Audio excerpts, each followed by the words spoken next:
नमस्कार, आप देख रहे हैं IBC 24। मैं हूं आपके साथ विजय कुमार पंड्या। चुनावी चौसर में सबसे पहले बात मध्य प्रदेश कांग्रेस अध्यक्ष कमलनाथ की, क्योंकि मध्य प्रदेश कांग्रेस अध्यक्ष कमलनाथ के कैबिनेट मंत्री इमरती देवी पर दिए गए बयान पर राहुल गांधी ने प्रतिक्रिया दी है। उन्होंने कहा है कि जिस भाषा का इस्तेमाल कमलनाथ ने किया उसे मैं निजी तौर पर पसंद नहीं करता। वहीं कमलनाथ ने कहा कि वो अपने बयान के लिए खेद जता चुके हैं, जबकि सीएम शिवराज ने सीधे तौर पर माफी की मांग की है।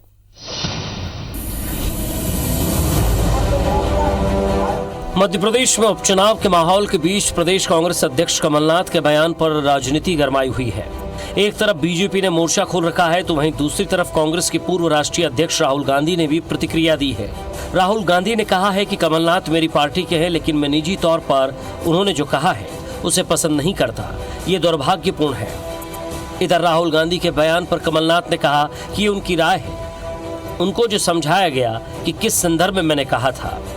कमलनाथ ने माफी मांगने से इनकार करते हुए कहा कि मेरा लक्ष्य किसी का अपमान करना नहीं था, मैं अपने बयान पर खेद जता चुका हूं। I think one cannot treat women with disrespect. One cannot. Kamalnath ji is from my party, but I don't like personally the type of language that Kamalnath ji is using, and I don't appreciate it. I think it's unfortunate. अब वो राहुल जी की राय है और उनको जो समझाया गया कि किस संदर्भ में मैंने ये कहा था, मैंने तो साफ कर दिया मैं किस संदर्भ में कहा था। इसमें और कहने की आवश्यकता नहीं है। सर, क्या कमलनाथ जी आप माफी मांगेंगे इमरती देवी से? हम मैं क्यों माफी मांगूंगा? मैंने तो कह दिया कि मेरा लक्ष्य नहीं था किसी का अपमानित करना। अगर कोई अपमानित इससे एहसास करता है तो मुझे खेद है, ये तो कल मैंने कह दिया। इधर सीएम शिवराज सिंह चौहान ने कहा है कि इस मामले में कमलनाथ को सीधे तौर पर माफी मांगनी चाहिए। वो भी पूरे देश ने देखी है। इसके कारण किंतु परंतु किसी को ये कहने पे विवश हुए, लेकिन ये माफी नहीं है, ये तो और बड़ा पाप है। अब तक अब भी इमरती देवी जी का नाम आपको याद नहीं आया। 24 घंटे पूरे देश ने इमरती देवी जी को देखा है। आपके मंत्रिमंडल की सदस्य रही हैं। सीधे सीधे माफी क्यों नहीं मांगते? इधर कांग्रेस नेता भूपेंद्र गुप्ता ने सीएम शिवराज को खत लिखा है, जिसमें उन्होंने मांग की है कि अगर बीजेपी सरकार को आइटम शब्द गाली लगती है तो उसे सरकारी कामकाज की भाषा से हटा दिया जाए। इस पर बीजेपी ने निशाना साधा है। मैंने जो है मध्य प्रदेश के मुख्यमंत्री महोदय को एक पत्र कांग्रेस पार्टी की तरफ से लिखा है और पत्र में हमने उनसे आग्रह किया है कि मध्य प्रदेश सरकार के किसी भी शासकीय कार्य में आइटम नामक शब्द का प्रयोग वर्जित होगा, इसे प्रतिबंधित करें। हमें लगता है कांग्रेस पार्टी आइटम के मामले में जिस तरीके से बैकफुट पे गई है, आज माफी मांगने को लेकर पीछे हट रही है। उनको माफी मांगना चाहिए स्पष्ट रूप से, और इमरती देवी के पैर छूकर माफी मांगना चाहिए। उनके लिए जो शब्द उपयोग हुआ है, इस तरह की सफाई जो अब काम नहीं आएगी, उल्टा कांग्रेस को गर्ज में ले आने का कार्य करेगी। आपको बता दें कि रविवार को डबरा की चुनावी सभा में कमलनाथ ने मंत्री इमरती देवी पर विवादित टिप्पणी की थी, जिसके बाद से प्रदेश की राजनीति में भूचाल आ गया है। बीजेपी ने इसे दलित महिला के अपमान से जोड़कर चुनावी मुद्दा बना लिया है। वहीं कांग्रेस प्रदेश में बढ़ते महिला अपराध और बिसाऊलाल के बयान को लेकर बीजेपी पर पलटवार कर रही है। Bureau report, IBC 24। और इधर अनूपपुर में कांग्रेस प्रत्याशी की पत्नी पर विवादित बयान के मामले में बीजेपी प्रत्याशी और मंत्री बिसाऊलाल सिंह पर मामला दर्ज किया गया है। कांग्रेस नेताओं की शिकायत पर कोतवाली पुलिस ने उन पर केस दर्ज किया है। बीजेपी प्रत्याशी बिसाऊलाल सिंह ने कांग्रेस प्रत्याशी विश्वनाथ सिंह कुंजाम की पत्नी राजवती के खिलाफ विवादित टिप्पणी की थी। साथ ही जिला कांग्रेस अध्यक्ष की दुर्दशा करने की बात कही थी। उनसे इस बयान को लेकर कांग्रेस ने उनके खिलाफ मोर्चा खोल दिया है। एक तरफ मंत्री बिसाऊलाल सिंह के बयान से आहत कांग्रेस प्रत्याशी की पत्नी राजवती सिंह के आंसू निकल आए, दूसरी ओर कांग्रेस के सैकड़ों कार्यकर्ताओं ने कोतवाली थाने का घेराव किया। ये दोनों ही तस्वीरें हम आपको दिखाते हैं। कांग्रेस प्रत्याशी विश्वनाथ सिंह की पत्नी राजवती सिंह का वीडियो सोशल मीडिया में वायरल हो रहा है, जिसमें वो भावुक नजर आ रही हैं। उनका कहना है कि वो बिसाऊ को अपने पिता के समान मानती थी, लेकिन उन्होंने उन पर आपत्तिजनक टिप्पणी की। इधर कांग्रेस कार्यकर्ताओं ने बिसाऊलाल सिंह पर FIR दर्ज करने की मांग की, जिसके बाद देर शाम पुलिस ने केस दर्ज किया है। प्रदर्शन के दौरान महिला कार्यकर्ताओं ने बिसाऊलाल को चूड़ियां दिखाकर उन्हें घर में बैठे रहने की सलाह दी। वहीं राजवती सिंह ने इस मामले में कोर्ट जाने की बात कही।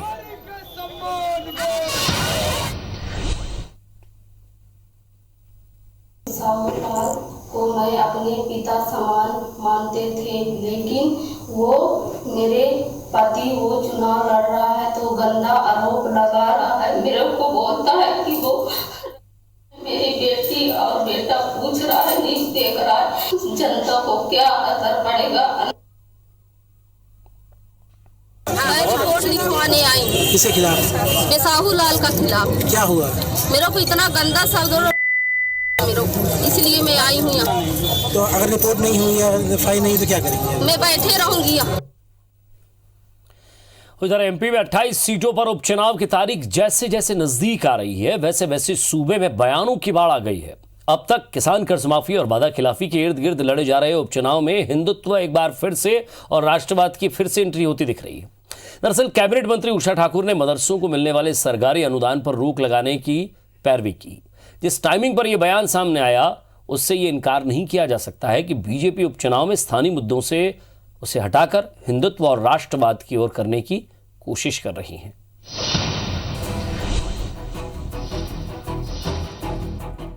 मध्य प्रदेश के उपचुनाव में अब हिंदुत्व और राष्ट्रवाद की वाइल्ड कार्ड एंट्री हो चुकी है।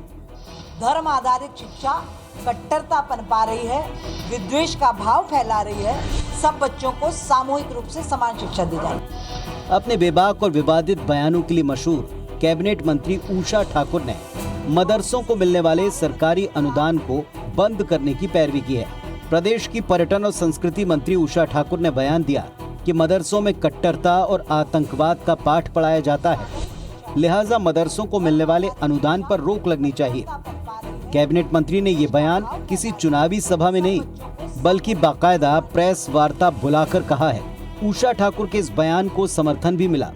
प्रदेश की स्कूल शिक्षा राज्य मंत्री इंदर सिंह परमार ने उषा ठाकुर के बयान का समर्थन करते हुए कहा कि जिन संस्थानों में देश हित की शिक्षा नहीं दी जा रही, ऐसे संस्थानों को बंद किया जाना चाहिए। तो ऐसे मदरसे जो राष्ट्रवाद से, जो समाज की मुख्य धारा से नहीं जोड़ सकते, उनको हमें समुचित शिक्षा के साथ जोड़कर समाज को सबकी प्रगति के लिए एक साथ आगे ले जाना। देखिए अभी असम में ये करके दिखा भी दिया, ठीक है ना, कि मदरसे बंद। राष्ट्रवाद के बाधा जो भी डालेगा, ऐसी सारी चीजें राष्ट्र हित में बंद होनी चाहिए। जिन्होंने देश को प्राथमिकता दे दी है और ऐसे मदरसे निश्चित रूप से जम्मू कश्मीर और कई राज्यों में संचालित है जहाँ से देश के विरोध में गतिविधि चल रही है। ऐसे मदरसों के संदर्भ में भी उनका बयान है। उषा ठाकुर के इस बयान के बाद सूबे की सियासत गर्मा गई है। कांग्रेस ने मंत्री जी के बयान पर पलटवार करते हुए कहा, चुनाव जीतने के लिए बीजेपी जनता को भटकाने की कोशिश कर रही है। अपनी जमीन खिसकता देख अब हिंदुत्व और राष्ट्रवाद को चुनावी मुद्दा बनाया जा रहा है। उषा ठाकुर जी की जानकारियां और ज्ञान सीमित होगा।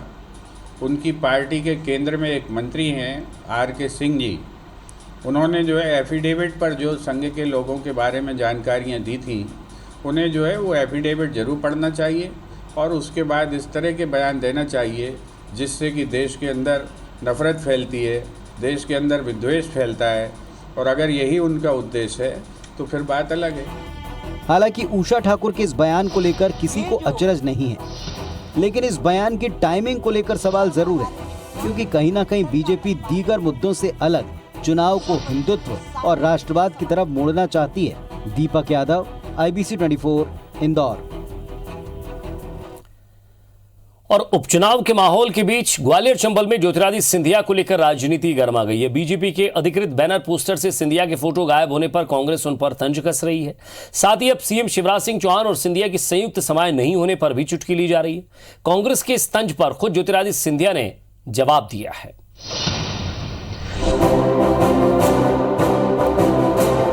ग्वालियर की सड़कों पर लगे ये पोस्टर्स ध्यान से देखिए। इनमें सीएम शिवराज का फोटो है, बीजेपी प्रदेश अध्यक्ष BD शर्मा की तस्वीर भी है, लेकिन ज्योतिरादित्य सिंधिया इनसे गायब है। कांग्रेस ने एक बार फिर इस पर तंज कसा है।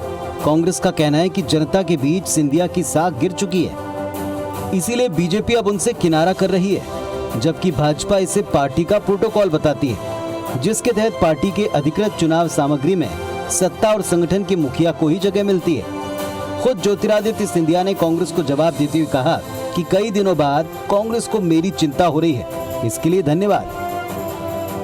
इस अंचल की जनता ज्योतिरादित्य सिंधिया जी का जो उन्होंने कृत किया है उसकी वजह से चेहरा देखना नहीं चाह रही है, इसलिए भारतीय जनता पार्टी समझ गई है और वो पुनः शिवराज सिंह जी और बीडी शर्मा के चेहरे पे चुनाव लड़ना चाह रहे हैं। शिवराज जी की नेतृत्व में हम सब लोग राष्ट्र उत्थान के लिए माननीय नरेंद्र मोदी जी, प्रदेश के विकास के लिए माननीय शिवराज सिंह जी की अगुवाई में पूरी भारतीय जनता पार्टी एक है।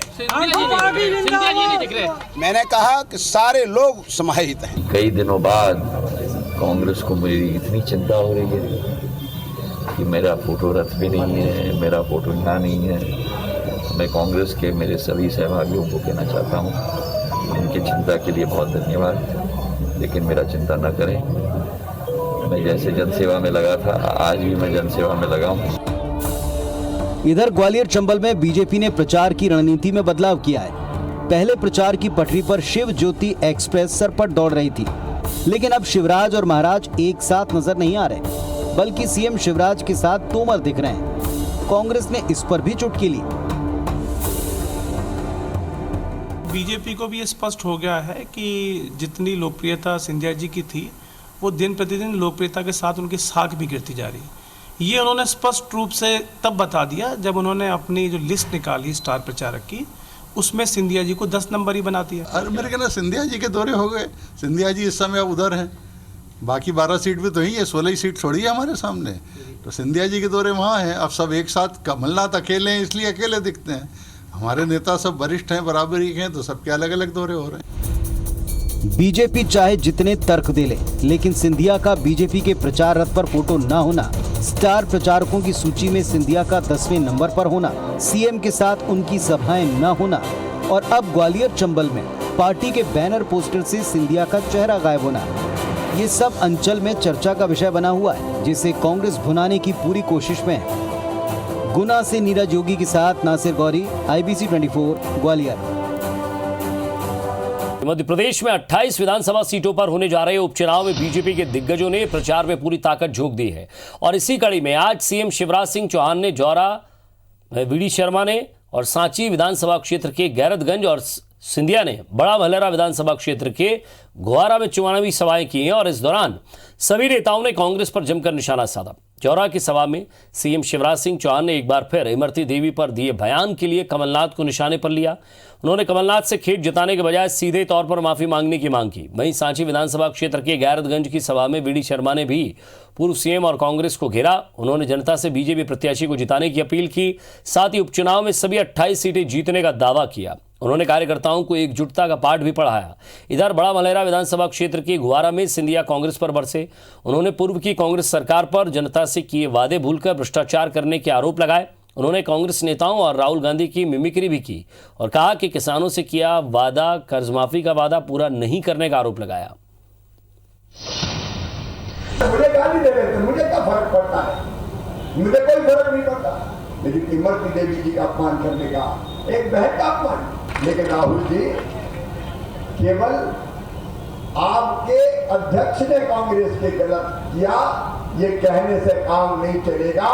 अगर गलत किया तो उसके खिलाफ क्या कार्रवाई कर रहे हो, मध्य प्रदेश की जनता ये जानना चाहती है। डॉक्टर प्रभुराम चौधरी हमारे वरिष्ठ नेता हैं, कैबिनेट के मंत्री हैं और इस परिवार में समरस होकर के, ये परिवार तो बहुत बड़ा परिवार है जी, हम सब मिलकर के ताकत के साथ काम कर रहे हैं। हमारी ताकत बहुत बड़ी है।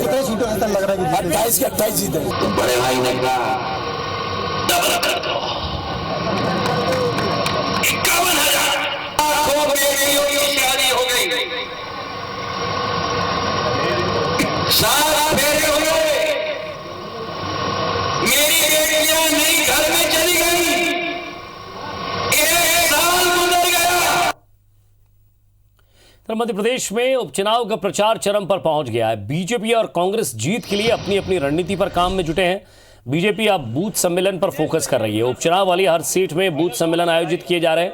अब पार्टी के वरिष्ठ नेता और स्टार प्रचारक इन बूथ सम्मेलन में शामिल होंगे। सीएम शिवराज सिंह चौहान से लेकर प्रदेश बीजेपी अध्यक्ष बीडी शर्मा, केंद्रीय मंत्री नरेंद्र सिंह तोमर, कैलाश विजयवर्गीय, फग्गन सिंह कुलस्ते और ज्योतिरादित्य सिंधिया के साथ ही प्रदेश सरकार के मंत्री इस बूथ सम्मेलन में शामिल होंगे। हमारे जितने वरिष्ठ नेता हैं, सभी नेता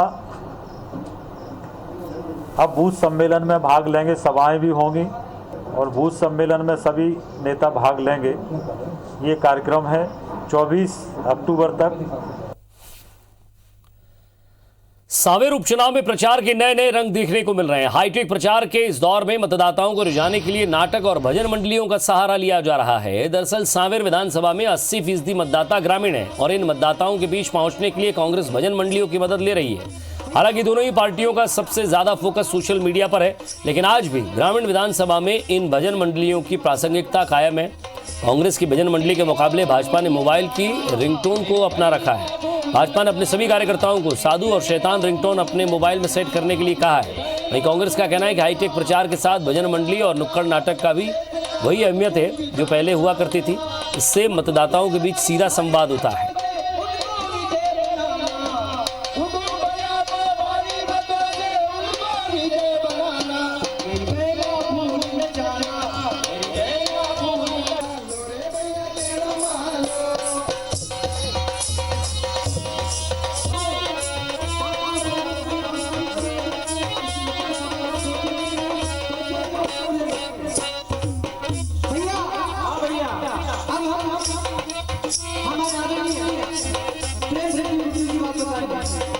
जो लोग गीत हैं उस तरीके के कार्यक्रम भी यहाँ पे करवाने जा रहे हैं, जिससे कि हमारी बात सहजता से, सरलता से आम जनता के ग्रामीण परिवेश के क्षेत्र में हमारी बात पहुँच जाए।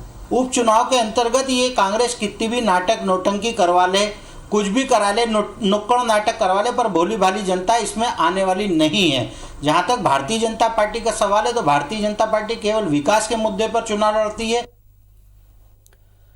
और 3 नवंबर को होने जा रहे विधानसभा उपचुनाव में ग्वालियर जिले की 3 सीटों पर कुछ राजनीतिक दलों ने अपने उम्मीदवार ही नहीं उतारे हैं। 2018 में सभी सीटों पर चुनाव लड़ने वाली आम आदमी पार्टी ने इस उपचुनाव में एक भी सीट पर दावेदारी नहीं की है, जबकि समाजवादी पार्टी के प्रत्याशी का नामांकन पत्र निरस्त हो जाने के कारण ग्वालियर पूर्व विधानसभा क्षेत्र के मुकाबले में सपा बाहर हो गई है। तो वहीं बहुजन समाज पार्टी अपनी ताल ठोकती नजर आ रही है। एक नई party peoples party of India democracy ने भी तीनों सीटों पर अपने प्रत्याशी उतारे हैं।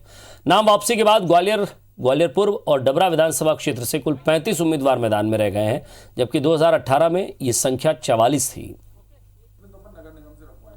अभी ग्वालियर 15 में कुल 9 कैंडिडेट हैं जो चुनाव लड़ेंगे। ग्वालियर 16 में 12 कैंडिडेट हैं और डबरा में 14 कैंडिडेट हैं और इनके प्रतीक आवंटन की कार्रवाई कल हो चुकी है। जो फॉर्म 7 का है वो अभी हमारा आयोग के पास गया हुआ है, मतलब हमारे लोग ARO लेके गए हैं, वहाँ से अनुमोदन आते से ही हम वहाँ पे प्रिंटिंग चालू कर देंगे। जैसे जैसे एमपी में उपचुनाव के मतदान की तारीख नजदीक आती जा रही है, वैसे वैसे चुनाव के मुद्दों के साथ प्रचार का तरीका भी बदलता जा रहा है। अभी उपचुनाव का स्वरूप पहले से काफ़ी बदल चुका है, लेकिन बदलाव का ये शोर अंतिम 7 दिन और अधिक गूंजेगा। इसका कारण उपचुनाव फतह करने के लिए वॉर रूम में तैयार हो रहे पॉलिटिकल पार्टियों की रणनीतियां हैं। और इस बार चुनाव को लेकर बीजेपी कांग्रेस के साथ बीएसपी भी समाजवादी पार्टी वॉर रूम में मंथन करेगी। वॉर रूम में सियासी पटखनी देने के लिए रणनीतियां बनाई जा रही हैं। जनता ने धारणा कर ली है। अभी शब्दों का आडंबर जाल कितना भी रचे शिवराज ज्योतिरादित्य बीडी शर्मा, उससे कुछ होने जाना कि नहीं। आज मैं भी वार रूम में 4 घंटे बैठा। ये हमारी स्ट्रेटजी वहाँ तय होती है। जनता की मानसिकता गद्दारों से बदला लेने की है। भारतीय जनता पार्टी में रणनीति बनाने का जो काम है वो निश्चित तौर पर राजनीति की समझ रखने वाले कर रहे हैं और समय आने पर उसके खुलासा होंगे। रणनीति का खुलासा हर दिन किसी मीडिया के माध्यम से तो हो नहीं सकते, लेकिन एक बात जरूर तय हो गई है कि अगर सज्जन वर्मा जी वहाँ का जिम्मा संभाले हैं तो वहाँ का बंटाढार तय है। मध्य प्रदेश के उपचुनाव में महाराजा और राजा की भूमिका एक जैसी ही नजर आ रही। महाराजा सिंधिया और राजा दिग्विजय सिंह, पहले ये दोनों नेता उपचुनाव से दूर थे, लेकिन अब एक साथ सक्रिय भूमिका में नजर आ रहे हैं। उपचुनाव वाली सीटों पर बीजेपी के रथ से सिंधिया की फोटो ही गायब कर दी गई और इधर कांग्रेस ने दिग्विजय सिंह के दौरे पर अघोषित पाबंदी लगा रखी थी, लेकिन अब सिंधिया के ताबड़तोड़ दौरे और सभाएं हो रही हैं। सिंधिया बीजेपी प्रत्याशियों के पक्ष में प्रचार कर रहे हैं, तो अब दिग्विजय सिंह भी ब्यावरा विधानसभा के साथ मुंगावली और अशोकनगर का दौरा करेंगे। कल रात को मुझे आदेश हुआ है कि मैं अशोकनगर, मुंगावली और ब्यावरा में दौरा करूं, तो उसका मैं आज शेखर जी से अनुरोध करूंगा, राजीव सिंह जी से अनुरोध करूंगा, मेरा प्रोग्राम बनवा दीजिए। मैं तो सिपाही हूं, जहां हमारा जनरल कहेगा कूद पड़ेंगे। देखिए, महाराज सिंधिया जी तो लगातार जिस तरीके से चुनाव में काम कर रहे हैं, जमीन जमीन पर घूम रहे हैं, गांव-गांव घूम रहे हैं, वो सबके सामने दिखाई दे रहा है। और उनके जिस तरीके से प्रतिनिधि के रूप में बाकी मंत्री, बाकी विधायक लोग अपना कार्य कर रहे थे, मुझे लगता है कि सब लोग इस बात को स्वीकार कर चुके हैं कि सिंधिया जी असली जमीन के नेता हैं। तो फिलहाल चुनावी चौसर में इतना ही। खबरों के अपडेट्स के लिए आप देखते रहिए IBC 24। नमस्कार।